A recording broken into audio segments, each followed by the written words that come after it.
Item number, SCP-152. Object class, safe. Special containment procedures. SCP-152 is to be kept in a locked chamber in Site-49, henceforth referred to as the Reading Room. The Reading Room is off-limits to personnel below Clearance Level 2. The Reading Room will be equipped with one ceiling lamp, one security camera, one scanner copier printer, to be restocked with paper and ink as needed, one standard office chair, and one standard office desk upon which SCP-152 will rest. When not in use, SCP-152 is to be turned to its last page, so that any additions made to it can be immediately observed. A single guard will be posted outside of the reading room to deter unauthorized persons from entering the reading room. All personnel are advised to remain quiet if they are near the reading room. Description: SCP-152 is a large, hardbound book with leather bindings. The paper inside resembles vellum and is written upon in black ink.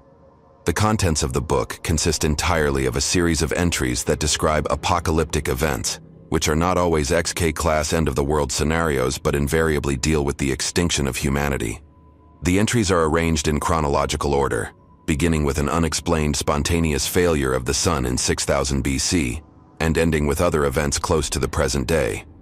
Many of the entries describe apocalypses caused or facilitated by objects that are or were in Foundation custody, or are of a paranormal nature. There are also records of human extinction caused by more conventional means, such as nuclear warfare or deadly viral epidemics. Each entry describes in some detail the events leading up to the calamity itself, and the aftermath until the point at which the last human on Earth dies.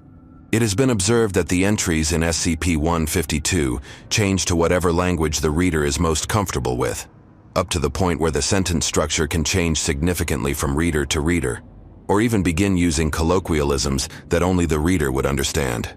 Only the basic meaning of the entries remains constant. If multiple people are looking at SCP-152, it will read in the personal language of whomever began reading first. If no one is directly observing SCP-152, it will display the language of whomever read it last. Rarely, words will appear in the book that do not translate, and instead appear as horizontally arranged calligraphic characters, which have not been matched to any known language. To the best knowledge of Foundation historians, most of the information contained in SCP-152 is accurate, diverging only at the point where the apocalypse occurs. In almost all cases, the difference is that a few key decisions were apparently made differently in SCP-152's version of history, leading ultimately to humankind's annihilation. SCP-152 resists all attempts to change or write in it. Inks, graphite, charcoal, and other marking materials do not adhere to the pages and are easily brushed off. Lasers or other heat sources do not burn into the paper.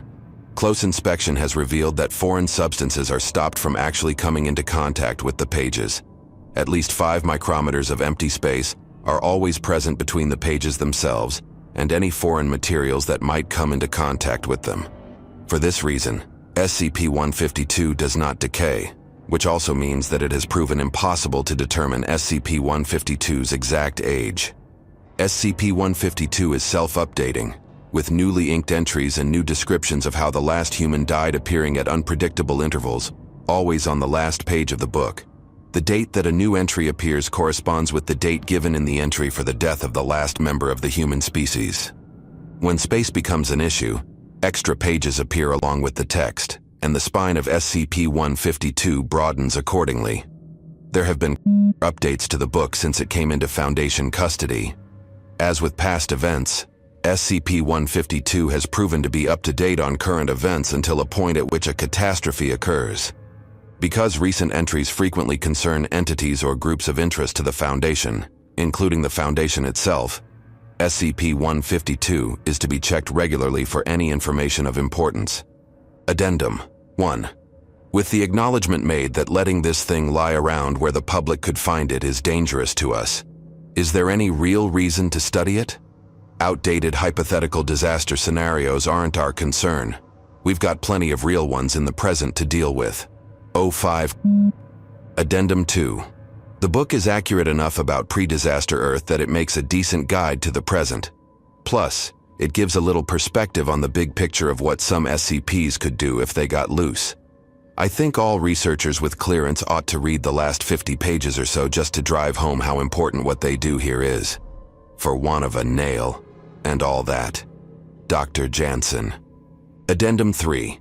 Jansen, half the entries in the last 50 pages show the Foundation screwing up and killing everybody. 05. Addendum 4.